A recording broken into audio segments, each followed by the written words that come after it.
Kumusta kaibigan? Halina at tayo ay maglakbay na puno ng kaalaman at aral. Mula sa mundo ng siyensya, hanggang sa kasaysayan, ating tatalakayin ang iba't ibang paksa na magpapalawak ng ating kaalaman, at magpapaningas ng ating kuryosidad. Kaya kung handa na kayong matuto, mag-relax at mag-enjoy lamang tayo. Tara, at atin ang simulan. Sama-sama tayong mag-explore, at matuto sa ating bagong talakayan. Ang huling hininga ng bayani. Ang pagkamartir ni Jose Rizal sa Bagong Bayan. Ang pangalan ni Jose Rizal ay hindi lamang isang simbolo ng katalinuhan at panitikan, kundi higit sa lahat, ng kabayanihan at pagmamahal sa bayan. Ang kanyang buhay ay inialay sa paggising sa diwa ng mga Pilipino, at ang kanyang kamatayan ay naging tanglaw na nagbigay inspirasyon sa marami. Sa pagtatapos ng kanyang buhay, sa isang madilim na umaga sa Bagong Bayan, isinakripisyo niya ang kanyang sarili, para sa kinabukasan ng Pilipinas. Ang pagkamartir ni Jose Rizal sa Bagong Bayan, noong ika-30 ng Disyembre taong 1876, ay hindi lamang isang simpleng pagbitay. Ito ay isang makasaysayang kaganapan, na nagbigay daan sa pag-aalab ng damdamin ng mga Pilipino, nagpatindi sa kanilang pagnanais para sa kalayaan, at nagtulak sa kanila na ipagpatuloy ang laban na kanyang sinimulan. Sa talakayang ito, ating babalikan ang mga huling sandali ng pambansang bayani, ang kahulugan ng kanyang sakripisyo, at kung paano ito naging mitya ng mas malaking himagsikan. Sino si Jose Rizal? Ang pambansang bayani ng Pilipinas. Si Jose Rizal ay higit pa sa isang pangalan sa kasaysayan. Siya ang tinaguriang pambansang bayani ng Pilipinas. Ang kanyang buhay at mga akda ay nagsilbing inspirasyon at tanglaw sa pagpupunyagi ng mga Pilipino para sa kalayaan at pagbabago. Mula sa kanyang kapanganakan hanggang sa kanyang kamatayan, ipinakita niya ang lalim ng kanyang pagmamahal sa bayan, at ang kanyang pambihirang talino. Si Jose Protasio Rizal Mercado y Alonzo Realonda, o mas kilala bilang Jose Rizal, ay isinilang noong ika-19 ng Hunyo taong 1861, sa bayan ng Calamba, Laguna. Siya ay lumaki sa isang pamilya na may kaya, at nagkaroon ng pagkakataong makakuha ng mataas na edukasyon, na lalo niyang ginamit, upang pagyamanin ang kanyang kaalaman, at isulong ang kapakanan ng kanyang bayan. Kilala si Rizal bilang isang manunulat at makabayan, na gumamit ng kanyang pluma bilang sandata laban sa pang-aapi ng mga kolonyal na mananakop. Sa pamamagitan ng kanyang mga akda, inilarawan niya ang kalagayan ng Pilipinas sa ilalim ng pamamahala ng Espanya, ang katiwalian ng mga praile, at ang paghihirap ng mga Pilipino. Ang kanyang dalawang pinakatanyag na nobela, ang Noli Me Tangere at El Filibusterismo, ay naging instrumento sa pagkamulat ng mga Pilipino sa kanilang sariling kalagayan, at sa paggising ng kanilang damdaming makabayan. Ang mga nobelang ito ay hindi lamang mga akdang pampanitikan, kundi mga dokumento rin ng lipunang Pilipino noong panahong iyon, na nagbigay daan sa mas malalim na pag-unawa sa mga isyong panlipunan at pampulitika. Ang paratang kay Rizal. Ang pagharap sa akusasyon ng paghihimagsik. Ang buhay ni Rizal ay puno ng pagpupunyagi para sa reforma at pagbabago, ngunit ang kanyang mga adhikain ay hindi nakita ng positibo ng kolonyal na pamahalaang Espanyol. Sa halip, siya ay naging target ng mga paratang na naglagay sa kanya sa bingit ng kapahamakan. Ang mga akusasyong ito ang naging daan tungo sa kanyang pagkamartir. Inakusahan ng paghihimagsik laban sa Espanya. Si Rizal ay inakusahan ng paghihimagsik laban sa Espanya. Bagamat hindi siya direktang lumahok sa armadong pakikipaglaban, ang kanyang mga akda, lalo na ang Noli Me Tangere at El Filibusterismo, ay itinuring ng mga Espanyol na nag-uudyok ng rebelyon. Ang kanyang mga nobela ay naglantad sa mga kabulukan ng sistema, at sa pang-aapi ng mga praile at opisyal ng gobyerno, na nagbigay inspirasyon sa maraming Pilipino, na maghangad ng pagbabago. Iniuugnay sa kilusang revolusyonaryo. Higit pa rito, si Rizal ay iniuugnay sa kilusang revolusyonaryo, partikular sa Katipunan, kahit na hindi siya naging aktibong miyembro nito. Ang kanyang mga ideya at ang kanyang pagiging simbolo ng paglaban, ay naging inspirasyon para sa mga revolusyonaryo. Ang mga dokumentong nakuha ng mga awtoridad mula sa mga nahuling katipunero, ay naglalaman ng mga pagbanggit sa kanya, na lalong nagpatibay sa paniniwala ng mga Espanyol, na siya ang utak ng pag-aalsa. Itinuring na banta sa pamahalaang kolonyal. Dahil sa kanyang impluwensya at sa mga paratang laban sa kanya, si Rizal ay itinuring na isang malaking banta sa pamahalaang kolonyal. Ang kanyang mga ideya ay nakita bilang mapanganib sa pananatili ng kapangyarihan ng Espanya sa Pilipinas. Ang kanyang pagiging tanyag at ang paggalang sa kanya ng mga Pilipino ay nagdulot ng pangamba sa mga awtoridad, na humantong sa kanyang pag-aresto, paglilitis, at kalaunan, sa kanyang pagbitay. Ang kanyang kamatayan ay, sa kanilang paniniwala, ang magiging wakas sa lumalakas na kilusang pagpapalaya. Ang pag-aresto at pagkakakulong. Ang huling pagsubok ni Rizal. Ang paglalakbay ni Jose Rizal patungong Cuba, kung saan siya ay magsisilbi bilang isang doktor sa mga tropang Espanyol, ay biglang natapos nang siya ay inaresto, habang patungo sa kanyang destinasyon. Ang kanyang pag-alis ay hindi naging daan tungo sa paglilingkod, kundi sa isang mapait na pagsubok, na magtatapos sa kanyang buhay. Pagdating sa Maynila, siya ay agad na ibinilanggo sa Fort Santiago. Doon, sa loob ng makasaysayang kuta, naranasan niya ang pagkakait ng kalayaan, at ang bigat ng mga paratang laban sa kanya. Ang kanyang pagkakakulong ay naging simula ng isang formal na proseso, na naglalayong patunayan ang kanyang pagkakasala sa pamahalaang Espanyol. Si Rizal ay nilitis ng hukumang militar ng Espanya. Ang paglilitis na ito, ay naging isang kontrobersyal na kabanata sa kanyang buhay.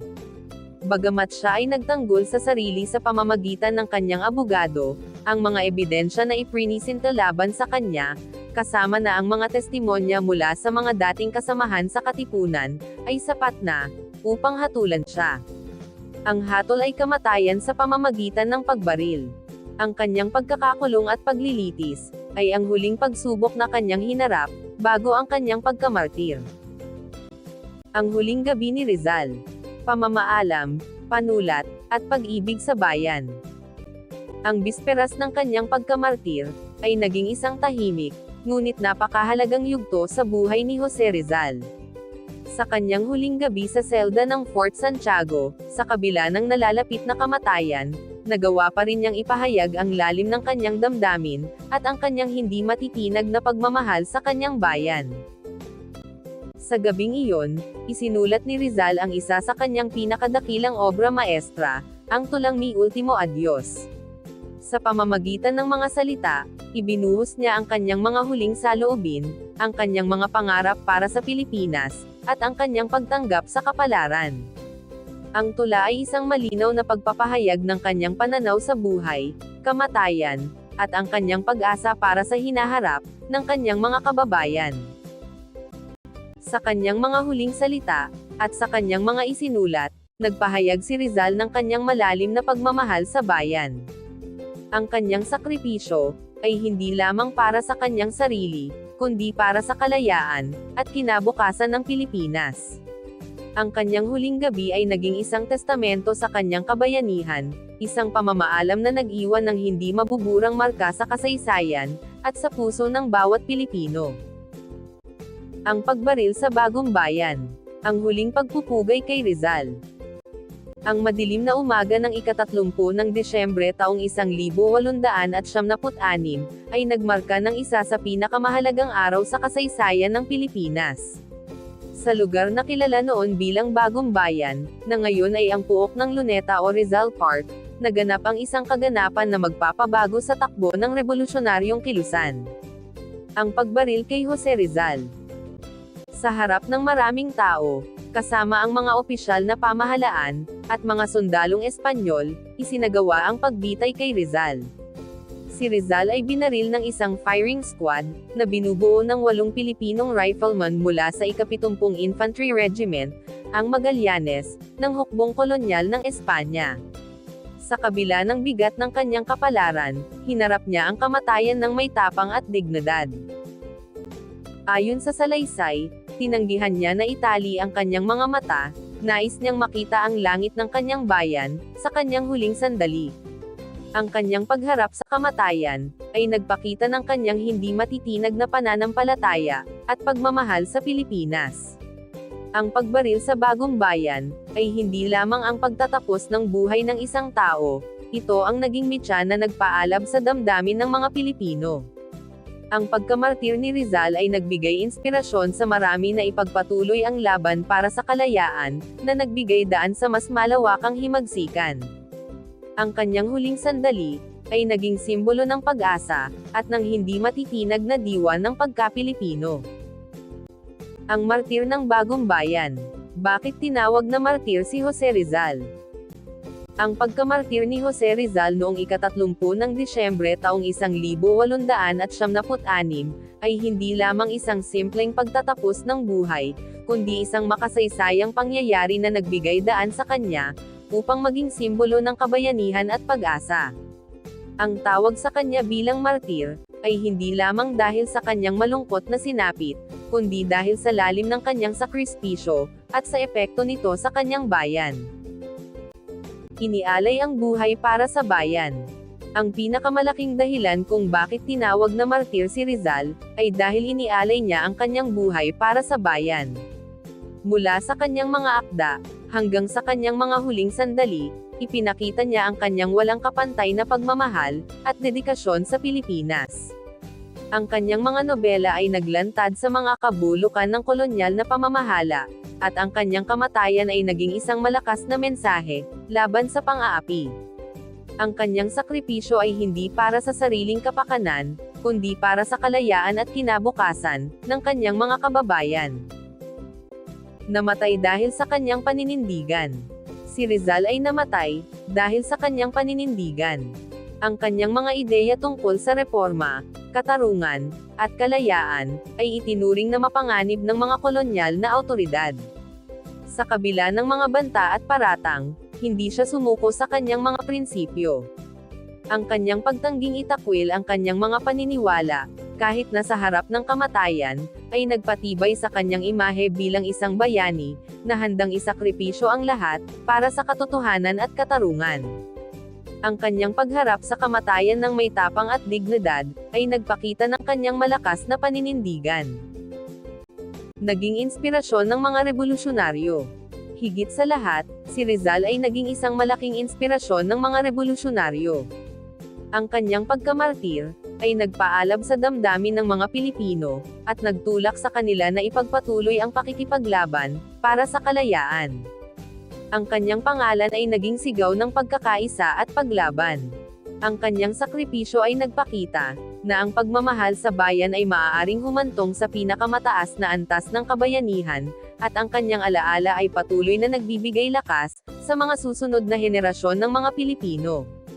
Dahil dito, ang kanyang kamatayan ay hindi itinuturing na pagtatapos, kundi isang bagong simula, para sa pagkamit ng tunay na kalayaan. Ang alab ng himagsikan. Ang epekto ng pagkamatay ni Rizal.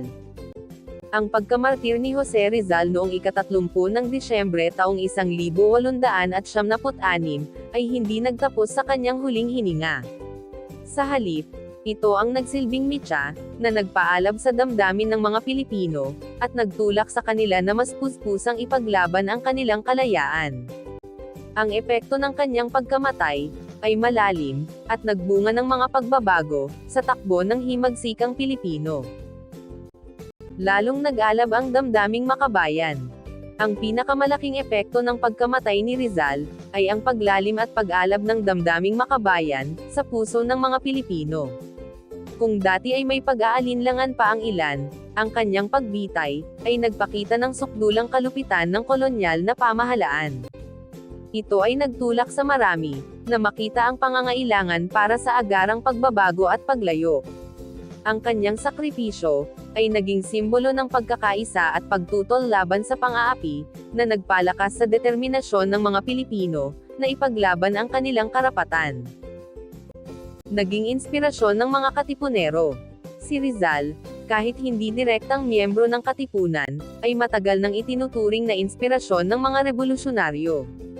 Ang kanyang pagkamatay, ay lalong nagbigay inspirasyon sa mga Katipunero. Ang kanyang pagiging martir ay nagpatunay, na ang kanilang ipinaglalaban ay may malaking halaga, at ang kanilang mga sakripisyo ay hindi masasayang.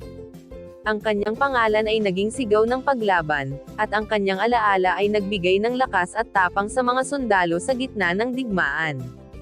Ang kanyang mga akda, ay patuloy na binasa at pinag-aralan, na nagbigay diin sa mga dahilan, kung bakit kailangan nilang lumaban. Nagpatuloy ang himagsikang Pilipino. Ang pinakamahalagang bunga ng pagkamatay ni Rizal, ay ang pagpapatuloy at paglakas ng himagsikang Pilipino. Kung inakala ng mga Espanyol na ang pagbitay kay Rizal ay magiging katapusan ng paglaban, lalo lamang itong nagpasiklab ng apoy. Ang himagsikan, na nagsimula sa pag-aalsa ng katipunan, ay lalong lumakas, at kumalat sa iba't ibang panig ng bansa. Ang pagkamatay ni Rizal, ay naging isang malakas na simbolo, na nagbigay ng bagong sigla, at determinasyon sa mga Pilipino, na ipagpatuloy ang kanilang pakikipaglaban, hanggang sa makamit ang tunay na kalayaan. Ang kanyang sakripisyo, ay hindi nasayang, ito ang naging pundasyon ng mas matagumpay na yugto ng rebolusyon. Ang pamana ng martir, hindi malilimutang sakripisyo ni Rizal. Ang pagbaril kay Jose Rizal sa Bagong Bayan noong ika-30 ng Disyembre taong 1876, ay hindi lamang ang pagtatapos ng buhay ng isang tao, kundi ang pagsilang ng isang alamat. Ang kanyang pagkamartir, ay naging isang makasaysayang sandali, na nagbigay daan sa mas malalim na pag-unawa sa kahulugan ng pagmamahal sa bayan, at ang halaga ng kalayaan. Sa kanyang huling hininga, inialay ni Rizal ang kanyang buhay, hindi para sa sarili, kundi para sa kinabukasan ng Pilipinas. Ang kanyang mga akda, ang kanyang mga ideya, at ang kanyang katahimikan sa harap ng kamatayan, ay nagpatuloy na umalingaw sa puso at isipan, ng mga Pilipino. Ang kanyang pagiging martir, ay nagpalala sa damdaming makabayan, nagbigay inspirasyon sa mga Katipunero, at nagpatuloy sa alab ng himagsikang Pilipino.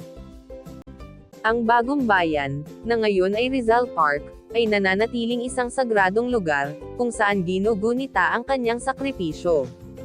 Ang kanyang pamana, ay hindi lamang nasa mga aklat ng kasaysayan, kundi sa bawat Pilipinong nagpapahalaga sa kalayaan, katarungan, at sa diwa ng pagiging makabayan. Ang kwento ng pagkamartir ni Rizal, ay isang paalala, na ang tunay na kabayanihan ay hindi natatapos sa kamatayan, kundi nabubuhay sa puso at isipan ng mga susunod na henerasyon. I die, without seeing the dawn, brighten over my native land. You who have it to see, welcome it, and forget, not those who have fallen during the night. Hanggang sa muli, maraming salamat sa panonood.